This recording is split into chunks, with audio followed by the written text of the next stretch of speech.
Smart contract में कोई भी जांच करती है और कहीं ना कोई कोई कोड में बग्स या हैकिंग का खतरा तो नहीं है, कौन करता है? आपका ऑडिटिंग का काम होता है उसमें। साथ ही कोई छुपा हुआ गलत उसमें बग्स थोड़ी है, या रिपोर्ट में जांच पड़ताल करने पर पता चलता है कि स्मार्ट कॉन्ट्रैक्ट में कुछ त्रुटि थोड़ी है, कोई किसी ऑनर के कंट्रोल में थोड़ी है। ठीक है, कौन करता है अपन? ये आपका सटीक करता है। आर्मोर की बात करें साथियों, तो आर्मोर एक अच्छी खासी एजेंसी है जो ट्रेजरी फंड और लिक्विडिटी फंड का बारीकी से चेक करता है कि उसमें किसी ऑनर का हाथ तो नहीं है, कि आने वाले कल में किसी के फंड वहां से रिमूव कर दिया जाए, या किसी कंट्रोल में है तो वहां से हटा दिया, मतलब हेर फेर थोड़ी हो सकता है। तो बारीकी से आर्मोर वहां पर चेक आउट करता है, और चेक करके उसको अच्छा खासा लिक्विडिटी रेटिंग भी दिया जाता है साथियों। ठीक है, ये हो गया आपका सटीक और हरमोर का। आप इसको बारीकी से भी चेक कर सकते हैं साथियों। कहाँ पर? Check it LGNS. इसको आप डेस्क स्कैनर पर टोकन पॉकेट बिटगेट वॉलेट में आप इसको चेक कर सकते हैं, क्योंकि इसमें आप उसका बायर्स कितना है, सेलर्स कितना है, कितने टाइम कितने सेकेंड में कितना कितना बायर सेलिंग आया है, आप उसको चेक कर सकते हैं। जैसे अपन एक बार हम अपन स्क्रीन शेयर कर, मैं आपको बताना चाहता हूँ। जैसे अपन डेस्क स्कैनर है, ठीक है, स्क्रीन शेयर है sir. Hello, hello, hello, Harish sir. जी जी। हाँ हाँ, इसके शेयर है ना सर? हेलो। हाँ सर, शेयर है सर, आपकी हाँ स्क्रीन हाँ, शेयर है सर। जी जी, जैसे अपन यहाँ पर देखे हैं, यहाँ पर मैं बोला हूँ डेस्क स्कैनर में कैसे चेक कर सकते हैं। ठीक है, डेस्क स्कैनर में हम चेक कर सकते हैं। एक सेकंड, आपको इसे मैं ओपन करके बता रहा हूँ थोड़ा सा। ये हो गया। हाँ, ये हो गया अपन। अपन ये गए डेस्क स्कैनर में। ठीक है साथियों, अच्छा चीज है साथियों की पॉलीगॉन का जो ब्लॉकचेन है, आप कभी भी देखते हैं तो पॉलीगॉन के ब्लॉकचेन पे हमारा जो एलजीएनएस है वो आपको देखने को मिलेगा एलजीएनएस नंबर 1 पे या नंबर 2 पर। ठीक है, ये अपन पॉलीगॉन के ब्लॉकचेन पर अपन टच किए। दूसरा है एलजीएनएस है, इसमें आप देख सकते हैं प्रेजेंट इसका जो प्राइस चल रहा है 6.0 जी जी $0.05 चल रहा है साथियों। और इसमें हम देख सकते हैं बायर्स कितना है और सेलर्स कितना है, यहाँ पर हम चेक कर सकते हैं। थोड़ा सा नीचे आएंगे साथियों तो TXNS करके दिया है, ट्रांजेक्शन करके। यहाँ पर हम चेक करते हैं साथियों, तो यहाँ पर हम ये चेक कर सकते हैं कि कितने मिनट में कितने सेकंड में कितना बायर्स आए हैं, कितने सेलर्स आए हैं साथियों। यहाँ पर सेकंडों सेकंडों में आपका $30 छोटा छोटा अमाउंट से जो परचेस हो रहा है, सेल हो रहा है, वो दिख रहा है। जैसे हम यूएसडी लिखा है, यहाँ पर टच करेंगे अपन प्राइस के बगल में, तो यहाँ पर लिखा है साथियों $10, ये $100, $500, $1000, $2500, $5000 और $10,000। जैसे हम बड़े अमाउंट को देखते हैं साथियों, $10,000 में टच करते हैं, तो यहाँ पर हम देख सकते हैं साथियों कि हम आज जिस प्लेटफॉर्म पे हैं, जिस कॉइन बेस टोकन एलजीएनएस में हम वर्क कर रहे हैं, स्टेकिंग प्रोग्राम में जिसमें वर्क कर रहे हैं, उसमें सेकेंडों सेकंडों में मिनटों मिनटों में यहाँ पर अच्छा खासा बायर्स आ रहे हैं। जैसे बात करते हैं 2 मिनट में, 2 मिनट में $24,529 की खरीदी हो साथियों। हम यहाँ पर ये लोगों को ये बता सकते हैं कि आज हम टोकन टोकन नहीं कर रहे हैं, यहाँ पर वाकई में बायर्स आ रहे हैं, बायर्स बाइंग कर रहे हैं, सेलर सेल कर रहे हैं, क्योंकि कहीं ना कहीं ये वर्ल्ड सेक्टर में है साथियों। जो प्रोजेक्ट हम आज वर्क कर रहे हैं वो वर्ल्ड सेक्टर है। कहीं ना कहीं वर्ल्ड सेक्टर में, कहीं ना कहीं वर्ल्ड सेक्टर के जितने भी ट्रेडर्स है, जितने भी बायर्स सेलर हैं, वो वहाँ पर इन्वॉल्व है साथियों। तो हम यहाँ पर देख सकते हैं कि यहाँ पर रेट में लिखा है 41 मिनट में 11,364 इसमें आपका डॉलर का सेलिंग हुआ है साथियों। यहाँ पर आप चेक कर सकते हैं बारीकी से। ठीक है, ये आपका कितने में निकाले थे अपन? $10,000 में। $5,000 में देखते हैं साथियों इसको, तो $5,000 में देखिए यहाँ पर 37 38 सेकेंड में मात्र $5,083 का खरीदी हुआ है साथियों। ठीक है, अब इसको आप और कम कर सकते हैं अपन, $2,500 कर सकते हैं। यहाँ पर 40 सेकेंड में यहाँ पर 2,869 जो डॉलर है उसका मतलब सेल आउट हुआ है साथियों। तो यहाँ पर आप देख सकते हैं बारीकी से कि आप डेस्क सेक्शन में जाके ये चेक कर सकते हैं कि वाकई में यहाँ पर सेलिंग हो रहा है कि नहीं हो रहा है, यहाँ पर बायर्स आ रहे हैं कि नहीं आ रहे हैं। तो ये सारा फंडा बायर्स और सेलर का है साथियों। कहीं ना कहीं हम लोग स्टेकिंग प्रोग्राम में काम करते हैं, तो हम स्टेकिंग प्रोग्राम में काम कर रहे हैं, उसके बारे में बात करें। लेकिन यहाँ पर लिक्विडिटी भी देखते हैं साथियों, तो चार डॉलर की बात करें तो 421.7 मिलियन है साथियों, जो भी बहुत ही बेहतरीन लिक्विडिटी है साथियों इसके। और इसमें अपन बहुत चीज कॉमन है साथियों, जो कि एक अच्छे खासे सिस्टम को चलाने के लिए होना चाहिए। ठीक है साथियों, यहाँ पर आप चेक कर सकते हैं, इसमें डेक्स सेक्शन है। अपन बात करते हैं टोकन पॉकेट है, बिटगेट है, आप इसको उपयोग कर सकते हैं साथियों। किसके लिए? आप इस प्लेटफॉर्म में वर्क करने के लिए। ठीक है, इसमें लिखा है number one, world number one DeFi project है साथियों अपन, ओरिजिन एलजीनेस। अपन इसमें टाइप, इसमें अपन ये देख सकते हैं साथियों, इसके अच्छे खासे जो इसके प्रोजेक्ट हैं जो इसके साथ इन्वॉल्व है। इसमें सात वो बताए हैं, 7 टॉपिक में दिए गए हैं। पहले हम बताया गया है ट्रेजरी कॉन्ट्रैक्ट। ट्रेजरी कॉन्ट्रैक्ट का काम क्या होता है साथियों? प्रोजेक्ट का पैसा रखने का सिस्टम होता है। कौन? Treasury contract. सेल कॉन्ट्रैक्ट दूसरे में दिया गया है साथियों। सेल कॉन्ट्रैक्ट का काम होता है टोकन की खरीदी बिक्री का सिस्टम होता है साथियों। तीसरा में दिया है बॉन्ड कॉन्ट्रैक्ट, लॉक करने का, करके फायदा देना। मतलब जैसे हम लोग कुछ बॉन्ड यहाँ पर खरीदते हैं साथियों, तो वहां पर हमको आरवाई के रूप में जो भी अपना इनकम मिलता है वहां से प्रदान होता है। स्टेक कॉन्ट्रैक्ट का काम होता है साथियों, टोकन जमा करने का, रिवार्ड पाने का। स्टेकिंग जो भी हम स्टेकिंग प्रोग्राम के रूप में काम करते हैं साथियों। ट्रेजरी टर्बो है साथियों, ट्रांजेक्शन तेज करने का सिस्टम है। ठीक है। प्रोमो पोर्ट की बात करें साथियों, तो इसमें क्या होता है, रिवार्ड, लकी रिवार्ड जो भी निकलता है अपन, उसमें से हमको इनाम के रूप में मिला जाता है साथियों, इनाम के रूप में, रिवार्ड के रूप में मिलता है। स्टेबल स्टेबल कॉइन है साथियों। तो ये क्या करता है, ये सिस्टम का एक भाग है साथियों। सिस्टम इसके इन्वॉल्व है, कहीं ना कहीं इसमें सिस्टम रन अप है, और जो एक सिस्टम को अच्छा खासा मजबूती दे रहा है साथियों। ठीक है। ठीक है, इसमें बात करते हैं साथियों अपन ओरिजिन एलजीनेस में। ओरिजिन एलजीनेस में बात करते हैं तो फेस वन है साथियों। फेस वन में क्या हुआ था? फेस वन में क्या हुआ था, नए लोगों का जोड़ना था साथियों, जो इन्वॉल्व होने लगे। दूसरा बात करते हैं साथियों, एलजीनेस टोकन का नया और बेहतर वर्जन था। किसमें? फेस वन में। जैसे जैसे उसमें लोग बाग एक टारगेट था कि 10 लाख मेंबर जैसे कंप्लीट होते हैं एलजीनेस ओरिजिन में, तो फिर दूसरा फेस स्टार्ट हो जाएगा साथियों। ठीक है। तो दूसरे फेस में बात करते हैं अपन डिसेंट्रलाइज एक्सचेंज का। ठीक है, डेक्स है, जैसे डिजिटल बैंक बनाने का।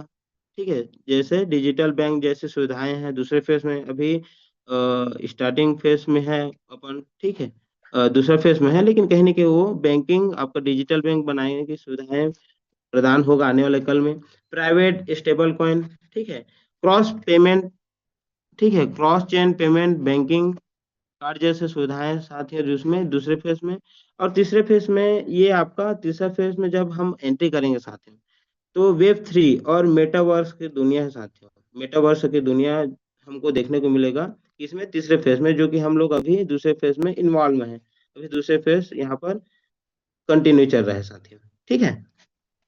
अपन यहाँ पर देख सकते हैं साथियों, थ्री टाइप और क्रिप्टो इन मार्केट्स। ओरिजिन एलजीनेस में हम इसको देख सकते हैं। पहला होता है अपन माइनिंग, माइनेबल कॉइन होता है साथियों। ठीक है, जिसमें क्या होता है, ये कॉइन माइनिंग से बनते हैं साथियों, जिसमें आपका कंप्यूटर गणनाएं से होता है, जिसमें लाखों लाखों का मशीन लगा रहता है, बिजली खपत होता है। और कहीं ना कहीं इसके उदाहरण के रूप में समझते हैं साथियों, बिटकॉइन है, इथेरियम है, पुराने मॉडल में बात करते हैं तो। और इसमें बिजली और मशीन का खर्च जो मैनेज कर सकता है साथियों, इसमें वो करते हैं, लेकिन वो पुराना मॉडल था। ठीक है। माइनिंग इसमें बहुत मुश्किल से होती थी, क्योंकि मशीन, बिजली का खर्च, मैनेजमेंट जो एक नॉर्मल व्यक्ति के हिसाब से तो नहीं कर पाएंगे, लेकिन कहीं ना कहीं जो व्यक्ति कर रहा था वो आज के डेट में नहीं, पहले जब पुराने बात करते हैं उसमें। ठीक है। अभी तो आपका मिंटिंग स्टेकिंग प्रोग्राम आ गए हैं। ठीक है, ये आपका वर्क कर रहा था माइनिंग प्रोजेक्ट में, आपका डब्ल्यू पीओ डब्ल्यू पे वर्क कर रहा था, प्रूफ ऑफ वर्क पे काम कर रहा था साथियों। Pre mine. अब प्री माइन टोकन क्या होता है, इसमें देख लेते हैं अपन। प्री माइन टोकन पहले, इसमें सारे ज्यादातर कॉइन्स पहले से बना दिए जाते हैं साथियों। किसमें? प्री माइन टोकन में। बाद में लोगों को बेचा या बांटा जाता है। कैसे मिलता है, बात करते हैं, ये आपका प्राइवेट सेल से, एयर ड्रॉप से, रेफरल से। उदाहरण के रूप में समझते हैं इसमें साथियों, तो कई नए प्रोजेक्ट होते हैं, कुछ मीम्स कॉइन भी होते हैं।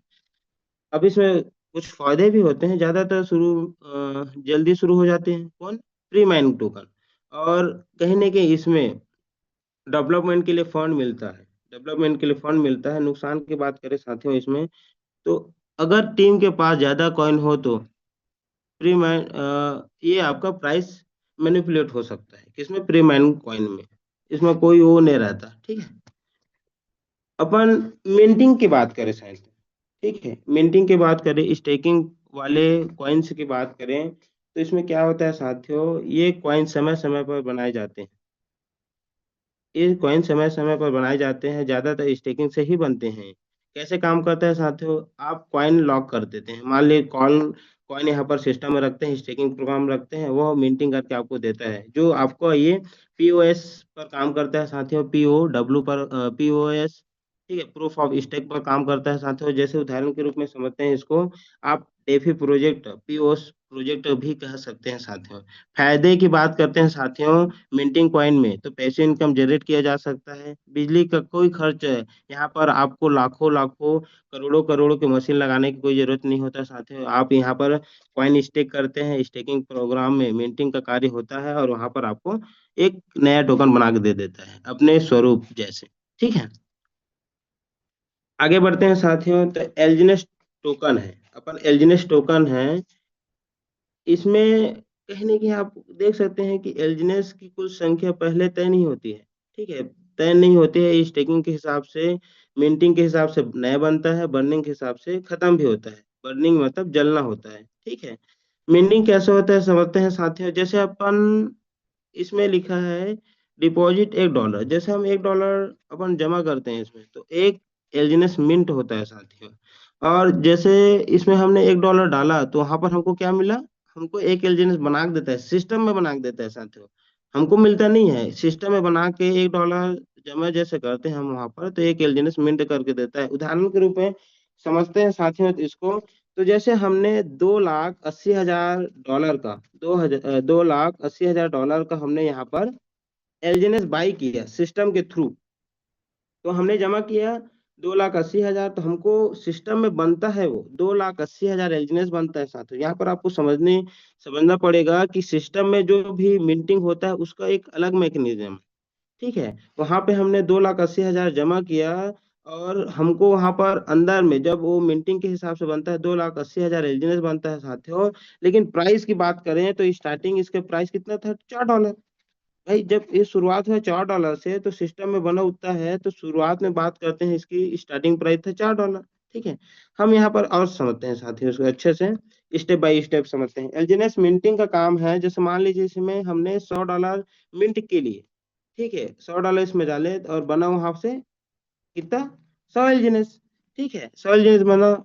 यहाँ पैसे लिक्विडिटी वॉलेट में चला जाता है, बाकी जो बचा रहता है सिस्टम में वो लिक्विडिटी वॉलेट में चला जाता है। जैसे सिस्टम के नियम है $1 में एक एलजीनेस बनाना, इसलिए $100 जैसे डालने पर वो 100 एलजीनेस बनाते हैं। स्टेप में बात करते हैं, जैसे अपन मार्केटिंग प्राइस के हिसाब से, ठीक है। तो अभी एलजीनेस मार्केट प्राइस जैसे इसमें $15 लिखा है, वाकई में अभी डेट में 6 से $7 के बीच में चल रहा है, हम इसमें $15 से ले लेते हैं थोड़ा, इसमें इसके हिसाब से बताऊंगा मैं आपको, ठीक है।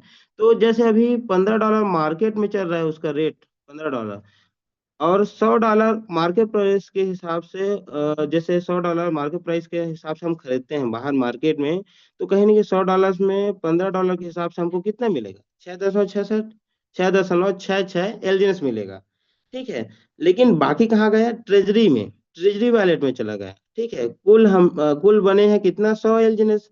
मार्केट वैल्यू के हिसाब से हमको मिला कितना? 6.66 एलजीएस मिला है। बचे हुए 93.34 एलियंस कहाँ चला गया? आपका ट्रेजरी वॉलेट में, वहीं से आपको फिर रिटर्न मिलना है साथियों। मतलब आप एक छोटे से उदाहरण के रूप में आपको समझाना चाहता हूँ, जैसे हम मार्केट गए, कोई भी किसान व्यक्ति का जो व्यक्ति होता है वो क्या करता है, टमाटर खेती करता है, खेती करके वो कहाँ जाता है? मंडी जाता है, और थोक में वहां पर वो टमाटर को सेल आउट करता है। जैसे मान लीजिए वो थोक में जाकर दे दिया 5 रुपए में, लेकिन वहीं पर मंडी से कोई व्यक्ति खरीदता है जो बाजार मार्केट में अपन व्यवसाय करता है, वहां पर जाकर सेल आउट करता है, टमाटर सेल करता है, तो वहां पर क्या करेगा वो, चला जाएगा। और चला जाने के बाद क्या करेगा, उसको जो 5 रुपए में मंडी से खरीद के लाए, वहां मार्केट में जाकर वो 25 से 30 रुपए में बेचता है साथ ही। तो ऐसी ये है कि इसमें एक मैकेनिज्म है, और मैकेनिज्म के हिसाब से सिस्टम में वो $1 के हिसाब से ही बनता है एलजीनेस। लेकिन जब मार्केट में आता है साथियों, तो मार्केट प्राइस के हिसाब से आपको एलजीनेस मिलता है, प्रदान होता है साथियों। ठीक है, तो ये आपका शॉर्ट में है। आप ऐसे समझ सकते हैं साथियों कि कहीं ना कहीं सिस्टम में बन कम रहा है, लेकिन मार्केट प्राइस के हिसाब से आपको उसे परचेस करना पड़ रहा है साथियों। ठीक है, तो यहाँ पर अपन टोकन, इसमें एलजीनेस टोकन की फ्यूचर्स की बात करें साथियों, तो इसमें विशेषताएं की बात करें साथियों, तो पहला है विकेंद्रीकृत डिसेंट्रलाइज है, जिसका मतलब है कोई एक व्यक्ति या किसी संस्था के पूरे नियंत्रण में नहीं होता साथियों। ठीक है, इसमें डिसेंट्रलाइज है, ये किसी किसी ऑनर के हाथ में नहीं होता। ठीक है, ऑनर कंट्रोल फ्री सिस्टम है साथियों, मालिक के नियंत्रण से मुक्त है। ठीक है, यह किसी सिस्टम किसी एक व्यक्ति वे एक व्यक्ति के इशारे पर नहीं चलता, बल्कि कोड पर आधारित है साथियों। ठीक है, डेफी प्रोजेक्ट है, इकोसिस्टम है। ठीक है, ये आपका, और कहीं ना कहीं इसमें डिसेंट्रलाइज प्रोजेक्ट होने के कारण साथियों, जो आप इसमें जो इको सिस्टम है उस पर आधारित है। इसमें 137 स्मार्ट कॉन्ट्रैक्ट